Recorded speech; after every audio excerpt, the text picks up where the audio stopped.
నమస్కారం వార్తలకు స్వాగతం. ముందుగా ముఖ్యాంశాలు.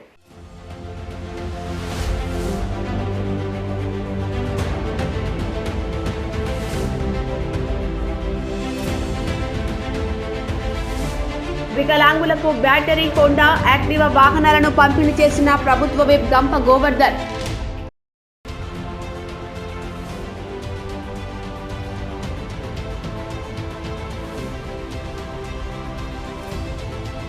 వికలాంగులకు బ్యాటరీ హోండా యాక్టివా వాహనాలను పంపిణీ చేసిన ప్రభుత్వ whip Gampa Govardhan. Health director Srinivasarao media సమావేశం. పెరుగుతున్న కేసుల దృష్ట్యా ప్రజలు అప్రమత్తంగా ఉండాలని హెచ్చరిక.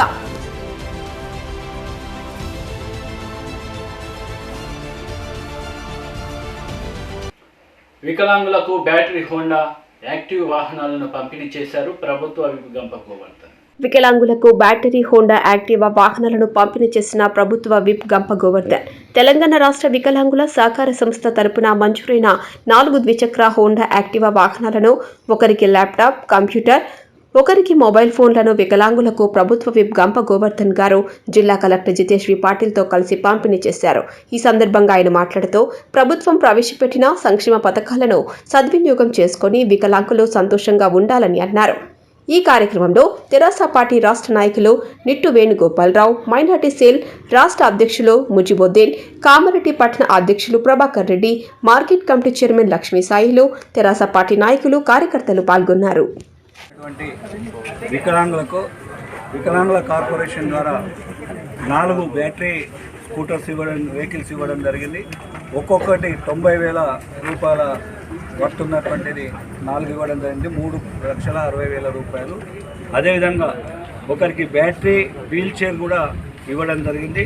60,000 రూపాయల కాస్ట్ని అది ఇవ్వడం జరిగింది. అదేవిధంగా సోదరులు మన దోమకొండకు చెందినటువంటి కదిరే కృష్ణస్వామి కార్తిక్ ఒక ల్యాప్టాప్ 35,000 రూపాయల వర్తగల ఒక ల్యాప్టాప్ ఇవ్వడం జరిగింది.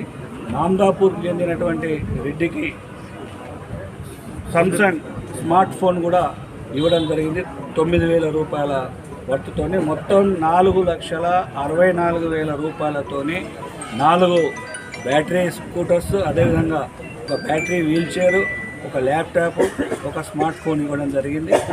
వికలాంగులకు గౌరవ ముఖ్యమంత్రి కేసీఆర్ గారు తెలంగాణ వచ్చిన తర్వాత చాలా రకాలుగా ఆదుకోవడం జరిగింది. వాళ్ళను నెల పెన్షన్స్ కూడా 500 పెన్షన్ను ఇలా 3,016 రూపాయలు చేసి ఆదుకోవడం జరిగింది. ఇంకా ఇలాంటి వారు ఎవరైతే ఉన్నారో భవిష్యత్తులో మిగిలిన వారికి కూడా ఇవ్వడం జరుగుతుంది. గతంలో బ్యాటరీ సైకిల్. వరంగల్ నుండి బీజేపీ రాష్ట్ర అధ్యక్షుడు బండి సంజయ్ మీడియా సమావేశం నిర్వహించారు. ప్రభుత్వ తీరుపై ఆయన మండిపడ్డారు. ఫలానా టైంకు ఈ రాష్ట్రంలో ఉంటా, ఫలానా టైంకు ఈ జిల్లాలో ఉంటా, ఫలానా టైంకు ఈ జిల్లాలో ఉంటా అని చెప్పండి. ఈయన షెడ్యూల్ ఏమంటే ఇస్తాడు. ఎందుకంటే ఈ షెడ్యూల్ ఇస్తే పొద్దున్న 10 గంటలు లేస్తాడు. లేచే టైము, తాగే టైము, తినే టైము, పండే టైము, టైం పాస్ చేసిన గవే షెడ్యూల్ వస్తాయి రోజు అవుతుంది. కానీ ఒక బాధ్యతాయుతమైనటువంటి ప్రజలున్న రాష్ట్ర ముఖ్యమంత్రి బాధ్యత రహితంగా ఇలా వ్యవహరిస్తూ ఉద్యోగస్తులను, ఉపాధ్యాయులు ఇబ్బంది పడుతూ వాళ్ళు పడుతున్న ఇబ్బందులను పట్టించుకోకుండా, కనీసం వాళ్ళ సమస్యలు వినకుండా ఒక పద్ధతి, ఒక ఆలోచన లేకుండా ఇష్టానుసారంగా వాళ్ళని ఇబ్బంది పడుతున్నారు. తల్లిదండ్రులు రోజు మాట్లాడడం కారణం అదే. తల్లిదండ్రులు ఇబ్బంది పడుతున్నారు, పిల్లలు ఇబ్బంది పడుతున్నారు, ఉద్యోగస్తులు ఇబ్బంది పడుతున్నారు. ఈ డిప్రెషన్ పోతున్నారు అందరూ కూడా. డిప్రెషన్, అనారోగ్యం గురవుతున్నారు చాలా మంది. మహిళ ఇక్కడ పోయి ముత్తారం లాస్ట్ బార్డర్లో పడ్డది, ఏడుస్తుందా నేను ఆ వీడియో చూపండి మీడియా సమావేశాల్లో. ప్రెసిడెన్షియల్ ఉత్తర్వులలో ఏమొచ్చింది, దాన్ని ఏం పేర్కొన్నారు, నువ్వు 36 నెలల పాటు ఎందుకు టైం పాస్ చేసినావు, ఆధారబాధారుగా దానికి అనుగుణంగా 371 జీవో ఎందుకు జారీ చేసినావు, దానివల్ల కనీసం సమస్యలు ఎందుకు తెలుసుకుంటలేవు, నీకు వచ్చిన రిక్వెస్ట్లను, దరఖాస్తులను ఎందుకు పరిశీలిస్తలేవు,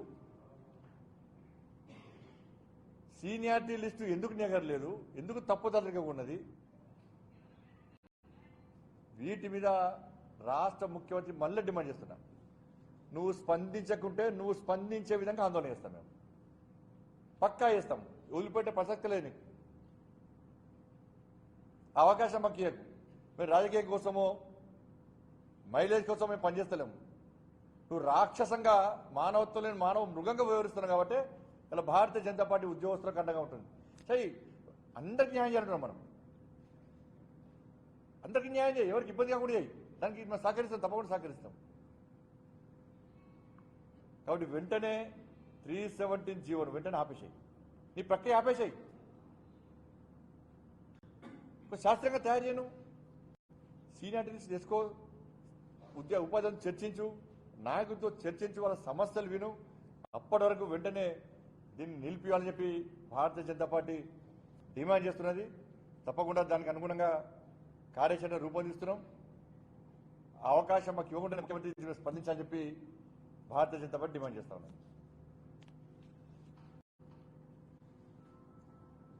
అన్న సమస్య లేదు, సమస్య ఉన్నట్టు చిత్రీకరించే ప్రయత్నం చేస్తుంది. ఎందుకంటే ఇప్పుడు తెలంగాణ రాష్ట్రంలో ఉద్యోగుల ఇష్యూ చాలా burning issue.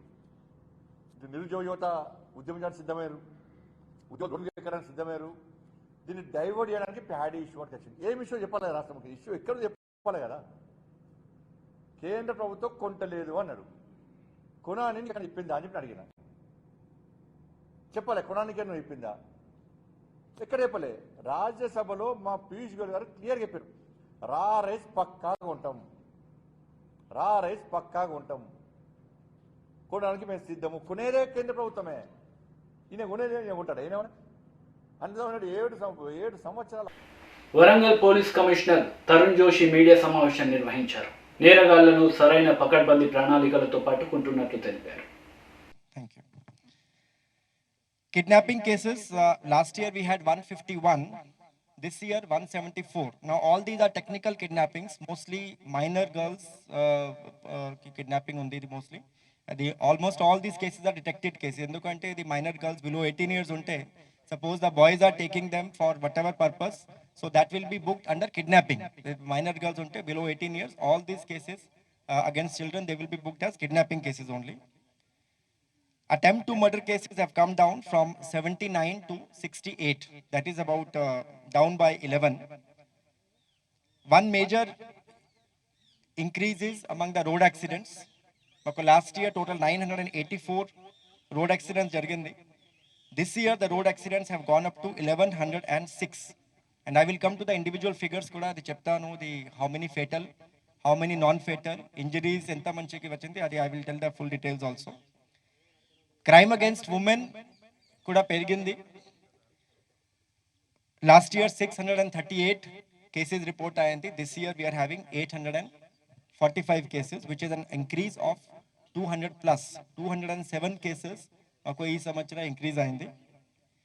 In these, most of the cases, the increase in harassment against women. So mostly the women harassment, the domestic harassment, the domestic violence booked under 498A IPC or Section 4 of DP Act. Section 3 and 4 of DP Act, mostly 3 actually. DP Act, those are the major cases in which the domestic violence, domestic harassment for dowry. Rape cases kuda perigindi. Out of last year 71, this year it has gone up to 85. The dowry deaths, last year the 7 report ayindi. This year the number is 10. And general molestation cases have come down from 63 to 253 this year. So these are the major heads of the crime. Coming to the individual road accidents, the Cheppanu already that this year we had more number of road accidents. 1106 cases have been reported.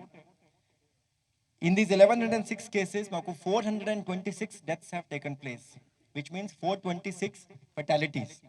So in the 1106 law, last year the number of deaths was 386, and this year it is 426, which means there is an increase of 40.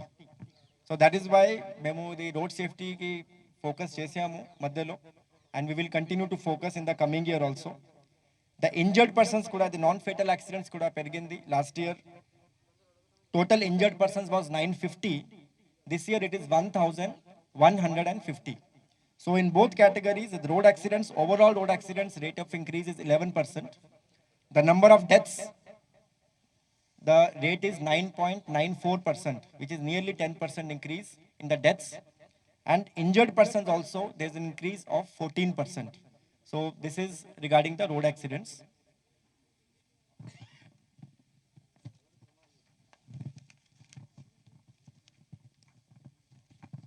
Coming to the enforcement activity, the drunk drive cases, this year we have booked more than triple of the last year. Last year, memo 3,139 drunk drive cases booked chesamu with a fine of 25,65,000. This year, the number of drunk drive cases is 11,980, which is close to 12,000 actually. So it has gone up by more than 3.5%. So we have really focused on this drunk drive road accidents. Fine kuda last year 25.65 lakh. This year it has gone up to 65 lakh 68,000. So that is the drunk drives have gone up, and the cases have gone up by 83%. Gutka cases, this year we have booked 155 cases, 217 manchik arrest chesamu. Along with the drive against ganja, we are also putting in all our efforts to make Warangal drug free as well as gutka free. So 217 people were arrested, and gutka were 62,83,000 have been it has been caught. Coming to the PD Act, the Preventive Detention Act, the E Act only the important criminals ante habitual offenders, lekapothe important rowdies unte, lekapothe sexual offenders or drug offenders or spurious seed offenders. So it is only booked against such category.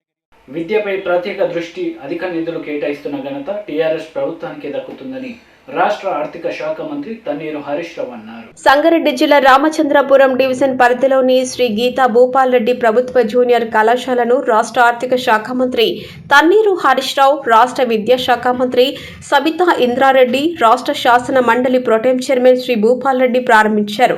ఈ సందర్భంగా రాష్ట్ర ఆర్థిక శాఖ మంత్రి తన్నీరు హరీష్ రావు మాట్లాడుతూ, కాంగ్రెస్ పార్టీలో హోంమంత్రిగా ఉంటూ తెలంగాణ ఉద్యమ సమయంలో తమపై అమితమైన అభిమానం చూపిన సబితా ఇంద్రారెడ్డి ప్రేమను మరవలేమని, బయటకు ఎలా ఉన్నా లోపట మాత్రం ఉద్యమాలకు ఊతమిచ్చేవారని గుర్తు చేశారు. రామచంద్రాపురంలో అనాథ పాఠశాల నిర్మాణానికి తమ వంతుగా కృషి చేస్తామని హామీ ఇచ్చారు. నిరుపేదలకు నెల నెలా పెన్షన్లు అందించిన భూపాల్ రెడ్డి సేవలు అభినందనీయమని, గొప్ప ప్రజా సేవలతో ఆయన ఎందరికో మార్గదర్శకంగా నిలిచారని కొనియాడారు. భూపాల్ రెడ్డి అభ్యర్థన మేరకు ఆర్సీపురంలో బాలికల హాస్టల్లో నిర్మాణానికి కృషి చేస్తాం, డిగ్రీ కళాశాల నిర్మాణానికి కృషి చేస్తామని, రాయసముద్రం చెరువును సిద్దిపేటలోని కోమటి చెరువుకు దీటుగా తయారు చేస్తామన్నారు. రాష్ట్ర విద్యాశాఖ మంత్రి సబితా ఇంద్రారెడ్డి రాష్ట్ర ప్రభుత్వం విద్యపై ప్రత్యేక దృష్టి సారించిందన్నారు. గురుకుల పాఠశాలల ద్వారా దేశంలో నాణ్యమైన విద్యను అందిస్తున్న ఘనత టీఆర్ఎస్ ప్రభుత్వానికే దక్కుతుందన్నారు. విద్యపై పెట్టిన పెట్టుబడిని భావితరాల భవిష్యత్తు మనుగడ కోసం ప్రభుత్వం ఖర్చు చేస్తుందన్నారు. ఈ కార్యక్రమంలో ఎంపీ బేబీ పాటిల్, మాజీ మంత్రి పెద్దిరెడ్డి, ఎమ్మెల్సీలు, పటాన్చెరు శాసనసభ్యులు గూడెం మహిపాల్ రెడ్డి, టీఆర్ఎస్ నాయకులు, కార్యకర్తలు పాల్గొన్నారు. మీరు ఎవరైనా గమనించిందో లేదో, నేను వేరే విషయాలు మాట్లాడదలుచుకోలేదు, ఓన్లీ భూపాలన గురించే మాట్లాడదాం అనుకున్నాం. అట్లని భూపాలనకు ఫేర్వెల్ అనుకోకుండా తప్పకుండా ముఖ్యమంత్రి గారికి భూపాలన అంటే చాలా అమితమైన గౌరవం, భూపాల్ రెడ్డి గారు అంటే చాలా ప్రేమ. ఎంతో మంది ఉన్నా భూపాల్ రెడ్డి అన్నా అంటే సీఎం గారు నువ్వే ప్రొటెం చైర్మన్ అన్నాడు ఆ రోజు, ఓంగానే చెప్పేసింది. సో ఆ గౌరవం భూపాల్ రెడ్డి గారి మీద ఎప్పుడూ ఉంటుంది. అయితే వారు మాట్లాడుతుంటే మీరు గమనించిందో లేదో, గొంతులో ఒక రకమైన ఇది కనబడతా ఉండే, ఒక ఆత్మీయత, ఒక ప్రేమ, ఒక తన్లాట, ఏదో చేయాలనే ఒక తపన వారి గొంతులో కనబడుతుంటుంది. అందరం మాట్లాడుతుంటాం, అది వేరు.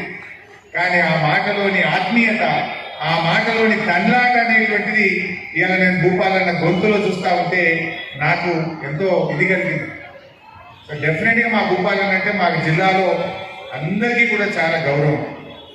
భూపాలన్న కోరినట్టు తప్పకుండా అనాథ పాఠశాల కార్యక్రమాన్ని అతి త్వరలోనే ల్యాండ్ కేటాయించి ప్రారంభం చేసుకుంటాం. ఏమంటున్నా, ఇంకా 2 కోట్లు కానీ 3 కోట్లు కానీ నేను చేస్తా. నిరుపేదలు తల్లి లేని పిల్లలకు నేను ఒక తండ్రిగా ఉంటా, ఒక కుటుంబ పెద్దగా ఉంటా, ఆ పిల్లల మంచి చెడు నేను చూసుకుంటా, నేను అంత మంచి కార్యక్రమం స్టార్ట్ చేస్తా అని చెప్పి మాట్లాడాను. ఇవాళ కేసీఆర్ గారు వచ్చినాక 2000 పింఛన్ అయింది. వెనకట అప్పుడు తెలుగుదేశం గవర్నమెంట్ ఉండగా పింఛన్ కావాలంటే ఊళ్ళో వాడు చచ్చిపోతేనే మళ్ళీ పింఛన్. అటువంటి కాలంలో పెన్షన్ లేనటువంటి నిరుపేదలకు ఎంతో మందికి తన స్వంత డబ్బులతో నెల నెల పెన్షన్ ఇచ్చినటువంటి మా అన్న మా భూపాలన్న గారు.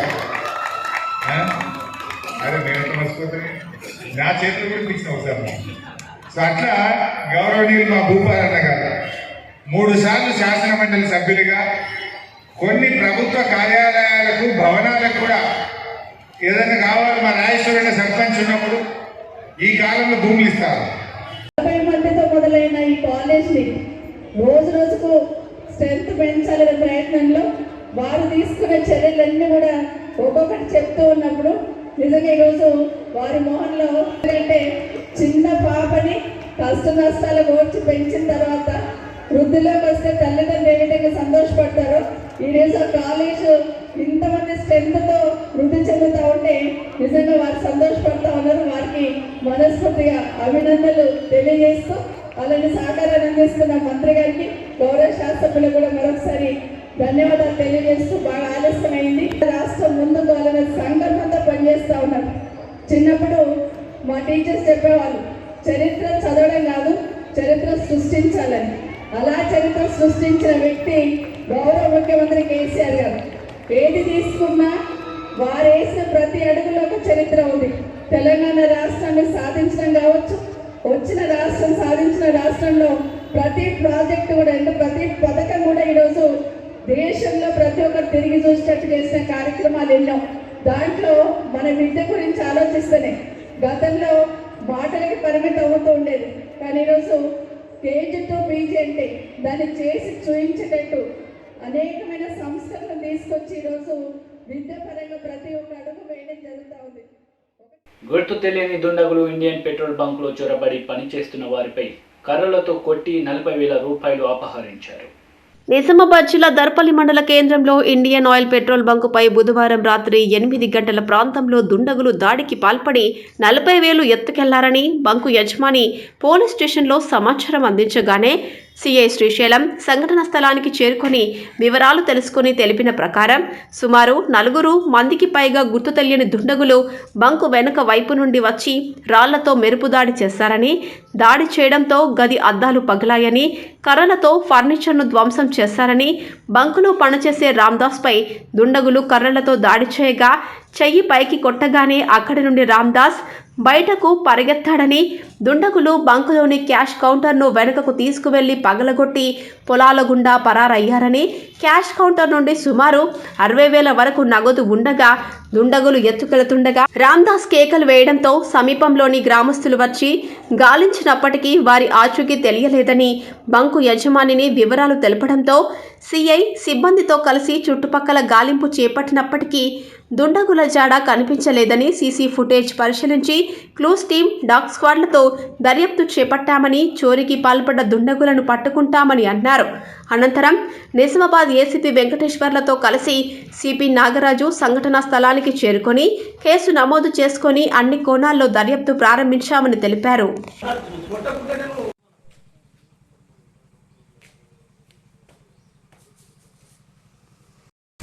రాత్రి దర్పల్లి మండల కేంద్రంలో ఇండియన్ పెట్రోల్ బంక్ దర్పల్లి అవుట్స్కట్స్లో ఉంటుంది, ఇందలవాయి రూట్లో 8 గంటలకు గుర్తు తెలియని ఆగంతకులు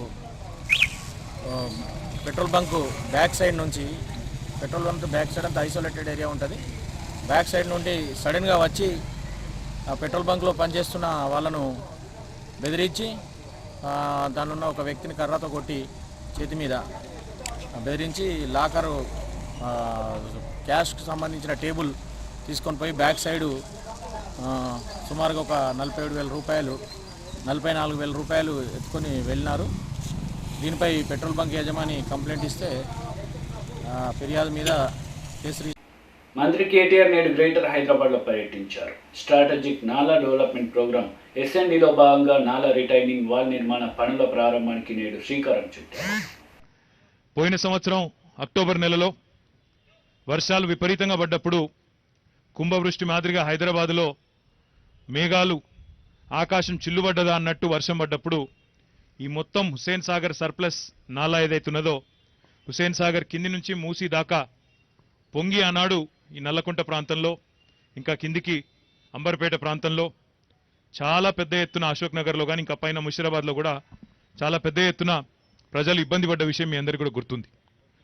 ఆ సమయంలో ఇదే నల్లకుంటకి ఆనాడు నేను మున్సిపల్ శాఖ మంత్రిగా గౌరవ ఎమ్మెల్యే గారి విజ్ఞప్తి మేరకు ఇక్కడికి వచ్చి చాలా ఇండ్లు ఇక్కడ తిరిగి చూసి ముఖ్యంగా ఈ నాలా విషయంలో స్థానికులతో కూడా మాట్లాడడం జరిగింది.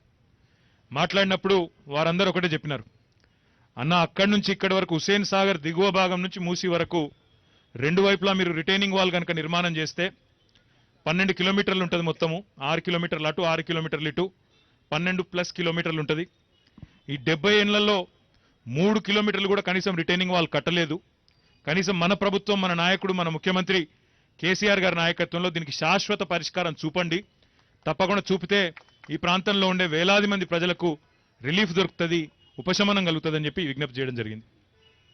ఆ తర్వాత గౌరవ ఎమ్మెల్యే గారు వెంకటేష్ గారు, గౌరవ ఎమ్మెల్యే ముఠా గోపాల్ గారు అంబర్పేటలో కానీ ముషిరాబాద్లో కానీ ఎన్నో వాడకట్లు, ఎన్నో గల్లీలలో నీళ్లు వస్తే ఇళ్లలోకి ఇంటింటికి తిరిగి అక్కడ వారిని పరామర్శించి ఎక్కడికక్కడ తక్షణ పరిష్కారం కింద కొంత ప్రయత్నం చేసినారు. కానీ అల్టిమేట్గా వారిద్దరు కూడా వచ్చి నన్ను, మంత్రి గారు శ్రీనివాస్ యాదవ్ గారిని కలిసి, అన్న శాశ్వత పరిష్కారం కావాలంటే మాత్రం ఏ రకంగానైతే రోడ్ల మీద ఒక మంచి కార్యక్రమం తీసుకున్నామో, రోడ్లను వ్యూహాత్మకంగా అభివృద్ధి చేయడానికి strategic road development program SRDP తీసుకున్నామో, వ్యూహాత్మక రోడ్ల అభివృద్ధి కార్యక్రమం తీసుకున్నామో, అదే పద్ధతిలో హైదరాబాద్ మహానగరానికి శాశ్వతంగా చికాకు పోవాలి అంటే నాలాలను కూడా ఒక వ్యూహాత్మకంగా తీసుకొని ఒక పద్ధతి ప్రకారం దశల వారీగా చేసుకుంటూ పోవాలని చెప్పి వారితో పాటు మన మిత్రులందరూ కూడా విజ్ఞప్తి చేయడం జరిగింది. చేసిన తర్వాత మంత్రి శ్రీనివాస్ యాదవ్ గారు, నేను హెల్త్ డైరెక్టర్ శ్రీనివాసరావు మీడియా సమావేశం నిర్వహించారు. పెరుగుతున్న కేసుల దృష్ట్యా ప్రజలు అప్రమత్తంగా ఉండాలని సూచించారు. మన రాష్ట్రం కూడా ప్రపంచంలో ఇతర దేశాల్లో ఏదైతే పరిణామ క్రమాలు జరుగుతున్నాయో వాటికి అనుగుణంగా ఇక్కడ కూడా రాబోయే రోజుల్లో కేసుల సంఖ్యలో మరింత పెరుగుదల మనం చూడబోతూ ఉన్నాం. ఎస్పెషల్లీ వచ్చే 2 నుంచి 4 వారాలు మనకి చాలా కీలకమైనవి, మన దేశానికి కానివ్వండి, మన రాష్ట్రానికి కానివ్వండి. ఎందుకంటే ఎస్పెషల్లీ ఈ వేరియంట్ చాలా వేగంగా వ్యాప్తి చెందే కూడా ఉంది. మనం ఇంతకుముందే అనుకున్నాం, ఇంతకుముందు డెల్టా కంటే కూడా ఇది 6 రెట్లు వేగంగా విస్తరిస్తుందని చెప్పేసి, కొన్ని పరిశోధనల ప్రకారం ఇది 30 రెట్లు వేగంగా కూడా విస్తరిస్తుందని చెప్పడం మనం చూస్తున్నాం. ఎందుకంటే మనం అమెరికానే ఎగ్జాంపుల్ తీసుకుంటే ఒక 3 రోజుల క్రితం, 4 రోజుల క్రితం 1,00,000, 2 లక్షలు ఉన్న కేసులు ఈరోజు ఒకే రోజు 5 లక్షల పైగా కేసులు రిపోర్ట్ అవడం మనం చూస్తున్నాం. అలాగనే సౌత్ ఆఫ్రికాలో అలాంటి పరిస్థితులే చూసాం. ఎస్పెషల్లీ UK అండ్ ఇతర యూరోపియన్ దేశాల్లో కూడా మనం అలాంటి పరిస్థితులే చూస్తున్నాం. రాబోయే రోజుల్లో కూడా ఈ 3rd వేవ్, దీన్ని మనం 3వ వేవ్కి ప్రారంభానికి సూచిక అని చెప్పుకోవచ్చు. ఇది ఆరంభానికి ఒక సూచిక అని చెప్పుకోవచ్చు. సో ఈ కేసులు పెరుగుదల జరుగుతూ ఉంటుంది. మనం దీనికి అంతగా భయపడాల్సిన అవసరం లేదు. ఎందుకంటే మనం లాస్ట్ టైం 2 వేవుల్లో నుంచి నేర్చుకున్న పాఠాలతోని ఈ 3rd వేవ్ని అరికట్టడం కోసం దానికి సంబంధించిన ఏదైతే చర్యలు చేపట్టాలో, ఈ ప్రిపేర్నెస్ ఏదైతే ఉందో, అండ్ ఇది 2 రకాల ప్రిపేర్నెస్. ఒకటి, మన ప్రజలు ఫస్ట్ వేవ్, సెకండ్ వేవ్ నుంచి వాళ్ళు ఏదైతే జాగ్రత్తలు తీసుకోవాలో ఆ జాగ్రత్తలు తీసుకుంటూ కాపాడుతున్నారు. అలాగనే ప్రభుత్వం పరంగా, వైద్య ఆరోగ్య శాఖ పరంగా ఏదైతే చర్యలు చేపట్టాలో, అది టెస్టింగ్ పరంగా కానివ్వండి, సర్వేలెన్స్ పరంగా కానివ్వండి, ట్రీట్మెంట్ పరంగా కానివ్వండి, హాస్పిటల్ బెడ్స్ పరంగా కానివ్వండి, అన్ని విధాలుగా మనం సంసిద్ధులమే ఉన్నాం ఈరోజు. సో ప్రజలు ఎలాంటి ఆందోళనకు గురి కావాల్సిన అవసరం లేనప్పటికీ, బట్ అప్రమత్తతో, మరింత జాగ్రత్తతో వచ్చే 2 నుంచి 4 వారాలు మనం ఉండాల్సిన అవసరం ఉంది. అండ్ ఇది కూడా ఏదైతే 3rd వేవ్ వస్తుందని మనం అనుకుంటున్నామో, ఆ 3rd వేవ్ ఏదైతే ఆరంభమైందని మనం చెప్పుకుంటున్నామో, ఇది కేవలం కొద్ది కాలం మాత్రమే మనం ఎక్స్పీరియన్స్ చేయబోతున్నాం. అతి కొద్ది రోజులు లేదా అతి కొద్ది వారాల్లోనే హైయెస్ట్ స్పైక్ చూడబోతున్నాం. ఇంతకుముందు ఎప్పుడూ చూడనంత స్పైక్. ఎందుకంటే మన ఇండియా ఆల్మోస్ట్ ఒక సింగిల్ డేలో 5 లక్షల కేసులు రిపోర్ట్ అవ్వడం మనం చూసాం. మన తెలంగాణ రాష్ట్రం 10,000 కేసులు పైగా ఒకే రోజు రిపోర్ట్ అవ్వడం చూసాం మనం. రాబోయే రోజుల్లో ఇది 5 రెట్లు లేతే మరింత కూడా పెరిగే అవకాశం ఉంటుంది. అలా అని చెప్పి దానికి తెలంగాణ విశ్వవిద్యాలయంలో ఘనంగా SFI 52వ ఆవిర్భావ వేడుకలు జరిగాయి. SFI జెండాను ఎగురవేసిన యూనివర్సిటీ అధ్యక్షురాలు లతా పాటిల్ షిండే. ఈరోజు భారత విద్యార్థి federation SFI Telangana university committee ఆధ్వర్యంలో ఎస్ఎఫ్ఐ 52వ ఆవిర్భావ వేడుకలు ఘనంగా నిర్వహించడం జరిగింది. ఈ సందర్భంగా యూనివర్సిటీ కార్యదర్శి కొమ్మిరం శ్రీశైలం మాట్లాడుతూ ఎస్ఎఫ్ఐ 1970లో ఆవిర్భవించి నేటికి విద్యార్థుల సమస్యలపై అలుపెరగని పోరాటంతో ఛాంపియన్గా నిలుస్తోందని అన్నారు. అదేవిధంగా విద్యను కాషాయీకరణకు వ్యతిరేకంగా శాస్త్రీయ విద్యా విధానం కోసం ఎల్లప్పుడూ కేంద్ర రాష్ట్ర ప్రభుత్వాలపై పోరాటాలను నిర్వహించడం జరిగిందని గుర్తు చేశారు. అదేవిధంగా కేంద్ర ప్రభుత్వం తీసుకొచ్చిన నూతన జాతీయ విద్యా విధానాన్ని తిప్పికొట్టాలని పిలుపునిచ్చారు. అదేవిధంగా భారతదేశంలోని ప్రతిష్ట కలిగిన జేఎన్యూ, హెచ్సియు అనేక యూనివర్సిటీలలో మతోన్మాదులను మట్టి కరిపించి విజయ దుందుబి మోగించడం జరిగిందని అన్నారు. అదేవిధంగా స్వాతంత్రం, ప్రజాస్వామ్యం, సోషలిజం లక్ష్యాలతో ఏర్పడి చదువు పోరాటమనే నినాదాలతో ముందుకు సాగుతోందని కొనియాడారు. అదేవిధంగా అమరుల త్యాగాల బాటలో నడిచి శాస్త్రీయ విద్యా విధానం కోసం పాటుపడతామని అన్నారు. అదేవిధంగా తెలంగాణ యూనివర్సిటీలోని విద్యారంగ సమస్యల పరిష్కారం కోసం మరియు 1.4.3 ప్రకారం ప్రొఫెసర్ పోస్టులను భర్తీ చేయాలని భవిష్యత్తులో ఉద్యమ కార్యాచరణను ఖరారు చేసి రాష్ట్ర ప్రభుత్వంపై సమరశీల పోరాటాలకు నాంది పలుకుతోందని అన్నారు.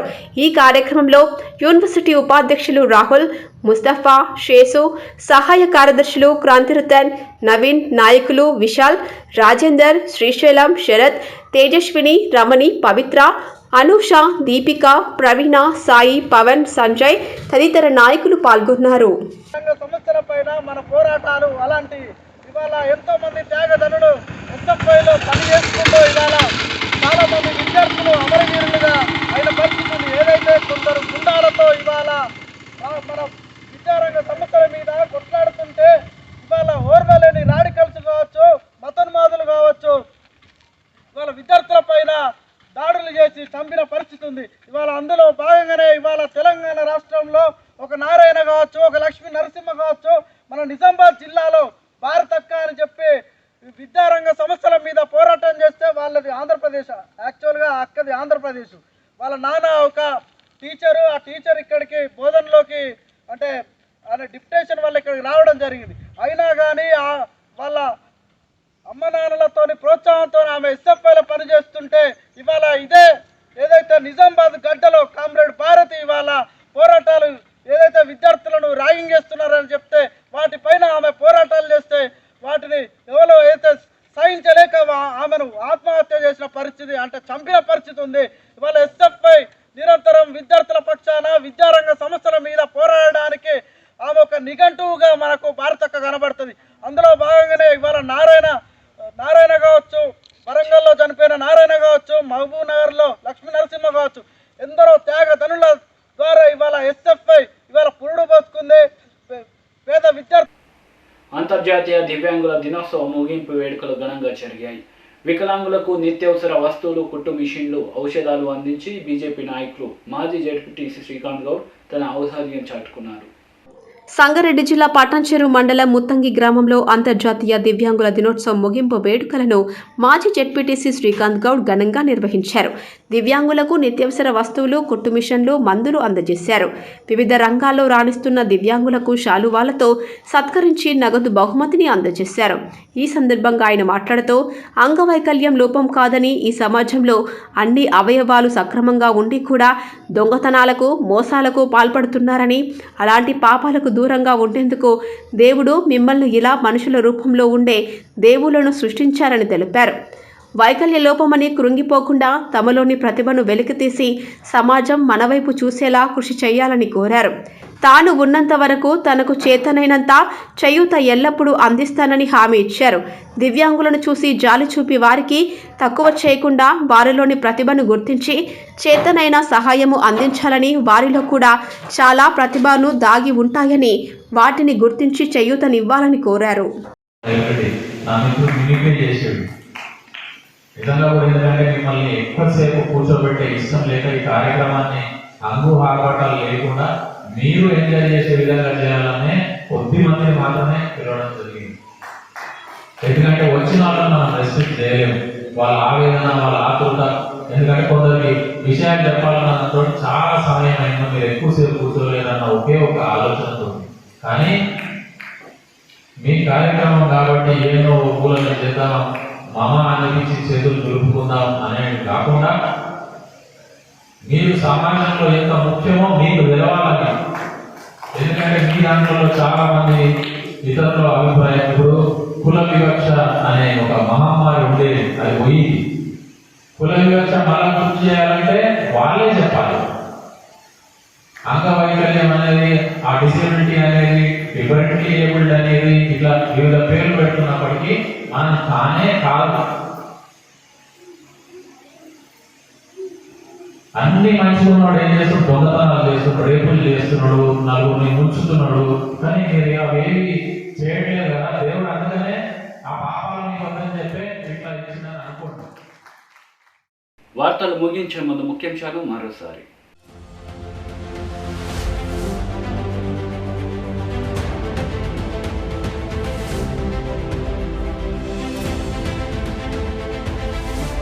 వికలాంగులకు బ్యాటరీ హోండా యాక్టివా వాహనాలను పంపిణీ చేసిన ప్రభుత్వ whip Gampa Govardhan.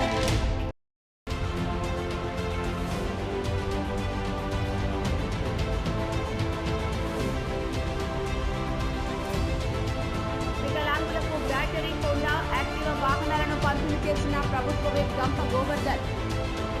Health director Srinivasarao media సమావేశం. పెరుగుతున్న కేసుల దృష్ట్యా ప్రజలు అప్రమత్తంగా ఉండాలని హెచ్చరిక.